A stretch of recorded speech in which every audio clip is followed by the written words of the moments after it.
Bud Collier.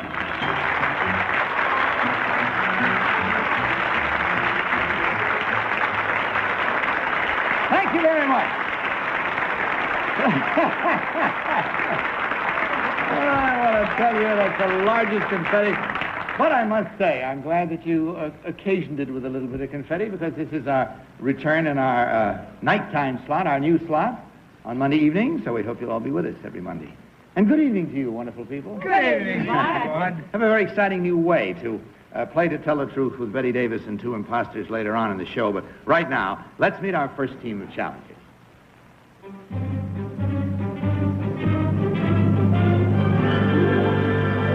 What is your name, please? My name is Barney Hill. My name is Barney Hill. My name is Barney Hill. Please follow along while I read from my copy of this story, if you will, panel. I, Barney Hill, and my wife, Betty, were driving home one night when we sighted something unusual in the sky. I got out of the car and, with a pair of binoculars, saw through the windows in the disc-shaped object several human-type figures. I ran back to the car, and in a state of near panic, we sped down the road toward home. Then we heard a series of beeps, and both of us felt a tingling sensation. The next thing either of us clearly remembered was again driving the car toward home, but it was 2 hours later, and we were 35 miles further down the road. After months of nightmares and mental distress, we sought medical assistance from a distinguished psychiatrist. Under time regression by hypnosis, both Betty and I independently gave almost identical accounts of a meeting with intelligent humanoid beings who halted our car, took us aboard their spacecraft, examined us physically, and released us unharmed. Neither Betty nor I can prove that this happened, and as a matter of fact, we really hope that it didn't. But nobody, even the technical people with whom we talked, have been able to positively refute our almost incredible story. Signed, Barney Hill.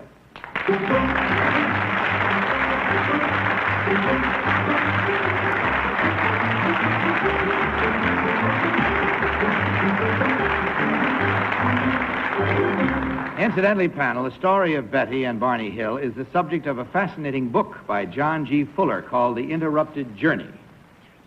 Let's start the questioning with Orson Bean. Orson? Thank you. Well, I whoever you are, I want you to know that I read every word of the story that was printed in the magazine about you, and I believe it. It's impossible to disbelieve. Number two, how tall were these humanoid creatures? Well, they were short. When you speak of height, if I had to estimate height, I would say about 5'9" or 5'10" at the most. Number really. three, did they speak English? Not in an actual speaking type voice. There was something like thought transference. Number one, what physical symptoms did you later notice? I'm referring to physical things that appeared on you. Warts? Warts. Yes. Kitty Carlisle. Number two, I also read the story with enormous interest. I'm delighted to meet you. What did you ask for something to take home from the spaceship? Well, it wasn't me. It was Betty who asked for something to take home. And it was a book of which we thought we could have some use for. We later found out we couldn't read the book at all. Number three, how many of these creatures were there? Oh, I would say between 13 and 14.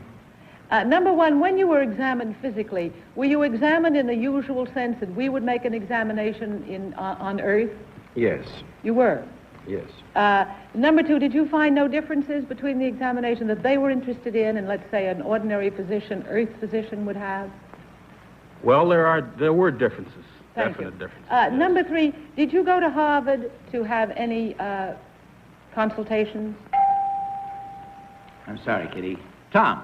Thank you, Bud. This is a great story. We could spend a lot of time, and I will.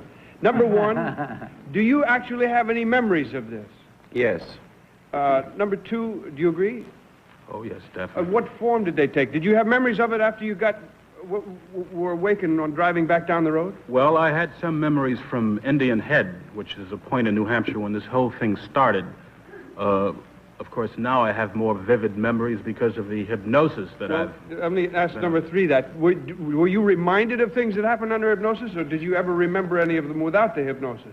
Only the things I saw consciously. The things that happened under hypnosis was the trip into the abduction, actual abduction into the ship. Well, what I mean is, number 1, were you alert when you were in the ship and awake?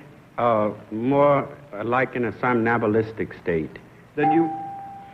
Peggy Cass. Thank you. Number 2, when they examined you, did they stick needles in you? Not needles, needle. Only one needle? Number 1, did they stick a needle in Betty, too? Yes, they stuck a needle in Betty. Will they like our needles, number 1? I didn't see the needle. Oh. Number 3, is the inside of that space thing, is it furnished like a laboratory or more like a living room? I would say more like a laboratory. Uh-huh. Now, number 1, were they the same build as us? I mean, you know, or did they, like, have pointy heads or something? No, they had large cranium, and the chin was very small. Wouldn't you know it? Number 3, when did the U.S. government come and try, like Major Donald Keogh and those people, did they try to question you on what happened in that spaceship? Well, we reported it initially to Pease Air Force Base in Portsmouth, and And that's all the time we have. Wish we did have more. Fascinating story. So mark your ballots, if you will, please, without any consultation, and of course, without changing once you have marked. Vote now for number 1, number 2, or number 3. And our team of challengers will, of course, receive the usual $250 for each incorrect vote. Your ballots all marked? Tom, for whom did you vote? I voted for number 1, Bud. I couldn't tell anything from the stories that they each told, but he looked like the kind of man who would have binoculars handy in his car. Peggy Cass. Well, number 2 said that they were very short, 5 foot 8 or 9. Gee, I know a lot of guys that'd be sore at that kind of a comment. They think they're tall at 5 foot 8 or 9. So I voted for number 1 because they had big heads and receding chins, and wouldn't you know it? Orson B. I think that there's 2 great liars up there, and I had no way of judging except that the whole thing took place around New England, and when I asked number 1 about the warts, he said Watts. They had Watts on. And I'm from New England, too, and I know that Watts is Watts. Kitty Carlisle. I voted for number 2 because as I read the story, the physical examination that these humanoid creatures gave was not exactly like the kind you'd have if you went into an ordinary doctor's office anywhere on the earth. Very well. The votes are all in. Mine's made up as you heard. And now let's find out which one of these 3 gentlemen, in truth, is Barney Hill. Will the real Barney Hill please stand up?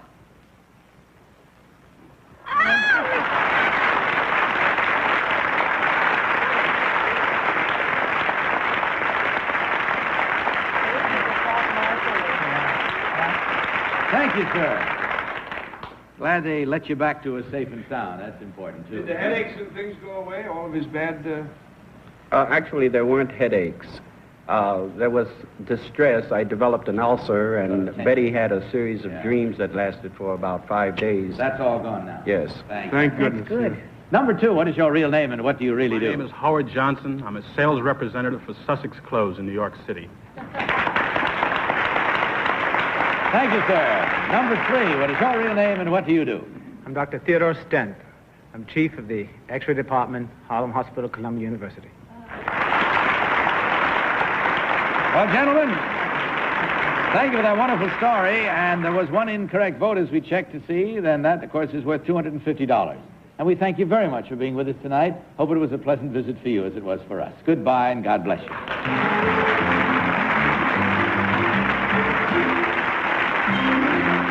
We'll meet our next team of challengers in just a minute after this message.